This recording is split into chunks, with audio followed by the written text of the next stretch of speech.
Killing here at weatherweb.net on Wednesday the 16th of September. Thanks again for watching.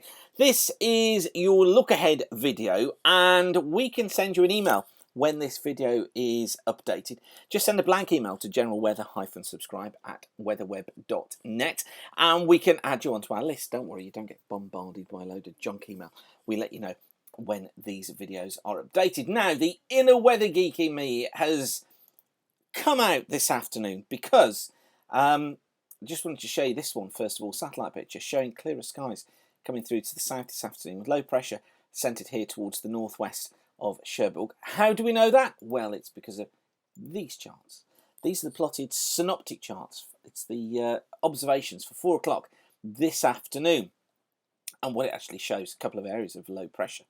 Those weather geeks amongst you will know that that is a complete observation from a weather station. Temperature of 13 degrees, dew point of 12, and a pressure of 985.0 millibars, with the wind blowing from the north-northwest at 35 knots.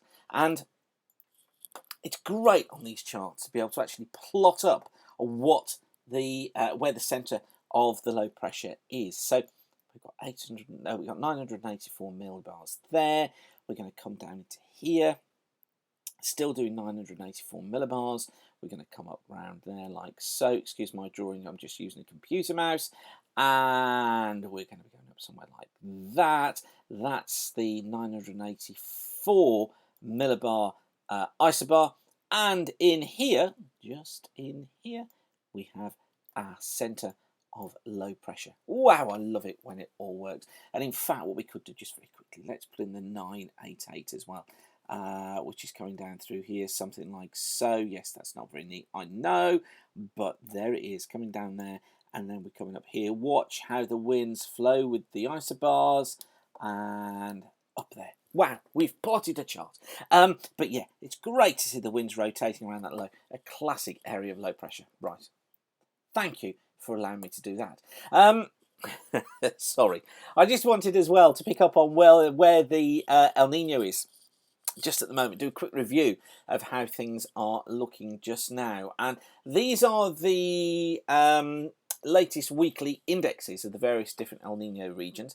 And 9th of September is the latest down here. So it's this line that we are interested in. Yes, I know it's right down the bottom of the screen. And it's particularly this set of numbers here. Okay, so that column is the one that we're interested in. These are the dates running down the left-hand side, and these are the anomalies. So that there, this column, is the anomalies of the El Nino as it stands at the moment. And notice how it's gradually been increasing, look, as we've gone through the year. And as of the 9th of September, it stood at plus 2.3. So we've gone up to plus 2.3. Now, ECMWF prediction for region 3.4 looks something like this, with September predicted in here at around, fully enough, plus 2.3 when you take the mean of the plumes. So that gives us the ensemble mean.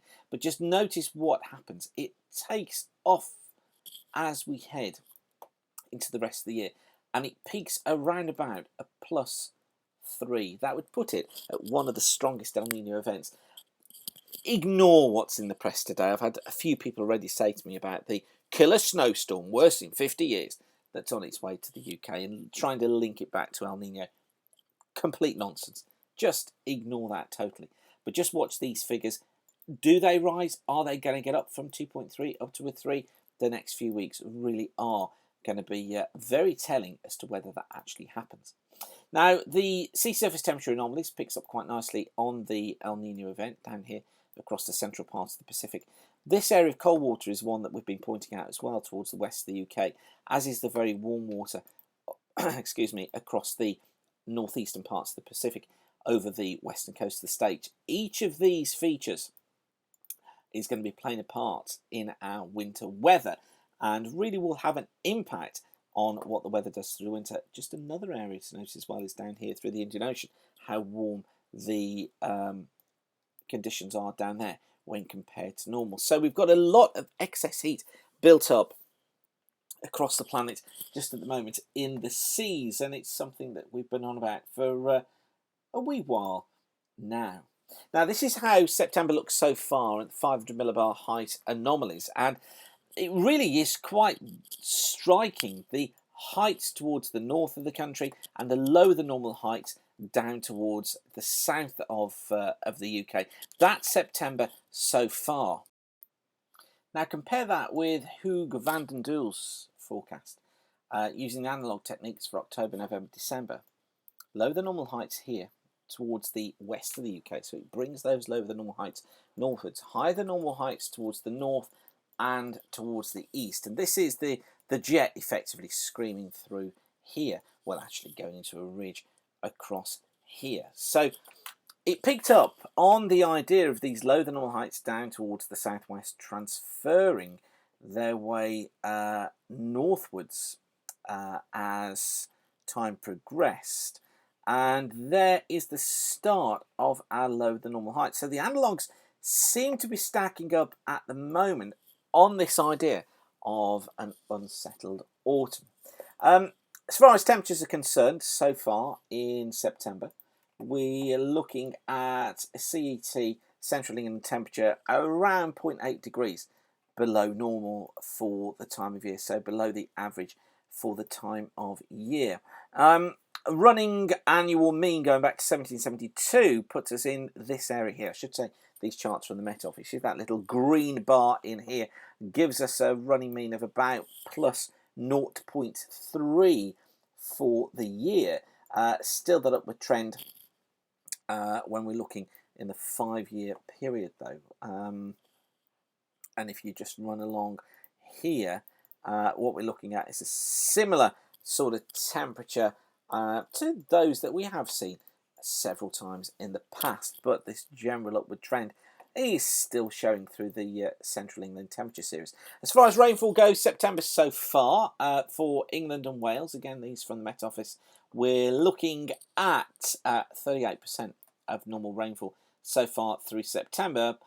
Heavy rain in the southeast is probably going to be lifting this during the course of today, so I think we're going to be getting to normal levels, but given that rainfall probably is limited over the next few days and into next week, well, it may just bring it back down a little bit once again as well. For Scotland, we're currently sitting 25 millimetres as a total for the month. That's giving us around about 18% of normal rainfall across Scotland. So Scotland definitely in dry conditions. For Northern Ireland, we're currently sat at around about the 24% mark of normal rainfall through September.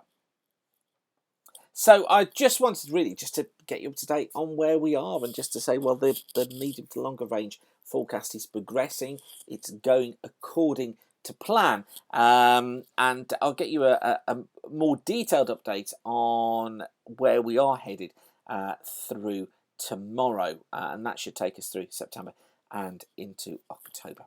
Okay, I'll leave you with that for now. I wanted to bring you up to date with things, and you can certainly say that you are now. Thanks again for watching. Keep the sun shining. Don't forget to check out Gary's fast forecast for the detail for the next couple of days. And for those of you who are farming, take a look at farmersweather.co.uk for the detail for the next week. But for now, whatever you're doing, thanks again for watching. Keep the sun shining. Excuse my weather geekness, and bye for now.